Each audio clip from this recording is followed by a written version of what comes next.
is a story of a woman whose perfectly imperfect life made her who and what she is today. It is a story of a woman who with time realized the real happiness doesn't lie in success, money, fame. It lies within. Real happiness lies in gratitude. I was 18 years old when I got married.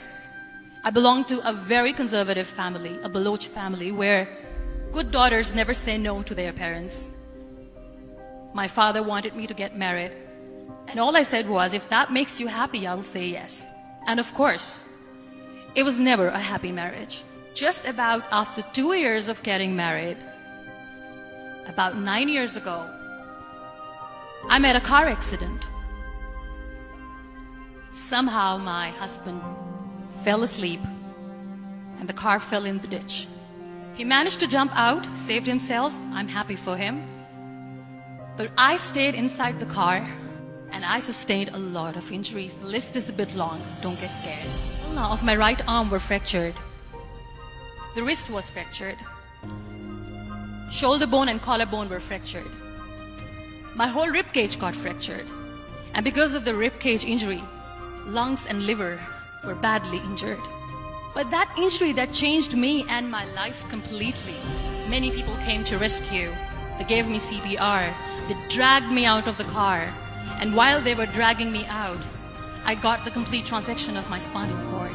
I finally ended up in a hospital where I stayed for 2.5 months. One day, doctor came to me and he said, well, I heard that you wanted to be an artist, but you ended up being a housewife. I have a bad news for you.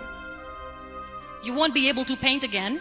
Next day, doctor came to me and said, your spine injury is so bad, you won't be able to walk again. I took a deep breath and I said, it's all right.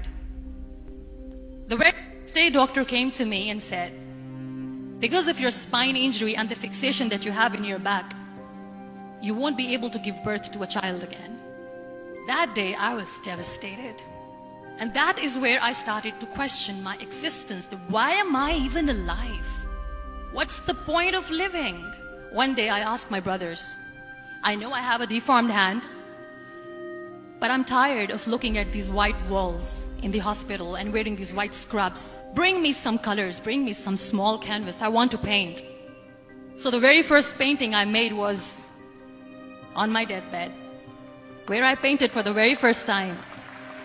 People used to come and say, what lovely painting, so much color. Nobody could see the grief in it. Only I could. I cannot wait for a miracle to come and make me walk. I cannot sit in the corner of the room crying, cribbing and begging for mercy because nobody has time. So I have to accept myself the way I am. The sooner the better. So I applied the lip color for the first time. And that day I decided that I'm going to live life for myself. I am not going to be that perfect person for someone. I am just going to take this moment and I will make it perfect for myself. That day I decided that I'm going to fight my fears. So I wrote down one by one all those fears and I decided that I'm going to overcome these fears one at a time. You know what was my biggest fear? Divorce. But the day I decided that this is nothing but my fear, I liberated myself by setting him free. And I made myself emotionally so strong that the day I got the news that he's getting married, I sent him a text that I'm so happy for you and I wish you all the best. And he knows that I pray for him today. My biggest fear, number 2, was I won't be able to be a mother again. But then I realized there are so many children in the world, all they want is acceptance. So there is no point of crying, just go and adopt one. And that's what I did. I gave my name in different organizations, different orphanages. 2 years later, I got this call from a very small city in Pakistan. I got a call and they said, are you Muniba Mazari? There is a baby boy and would you like to adopt? And when I say yes, I could literally feel the labor pains. Yes, yes, I am going to adopt him. I am coming to take him home. And that day, I was 2 years old, 2 days old, and today he's 6. You know, when you end up being on the wheelchair, what's the most painful thing? People think that they will not be accepted by the people because we, in the world of perfect people, are imperfect. I started to appear more in public. I started to paint. I decided that I'm going to join the national TV of Pakistan as an anchor person. And I've been doing a lot of shows for the last 3 years. I became the National Goodwill Ambassador for UN Women Pakistan, and now I speak for the rights of women, children. I was featured in BBC 100 Women for 2015. I am one of Forbes 30 under 30 for 2016. There's always another person who is standing behind you, praying for you and supporting you. Every time I looked at her, without saying anything, she used to look at me and said, "This too shall pass. God has a bigger plan. And one day you will say that, oh my God, that is why God has chosen me."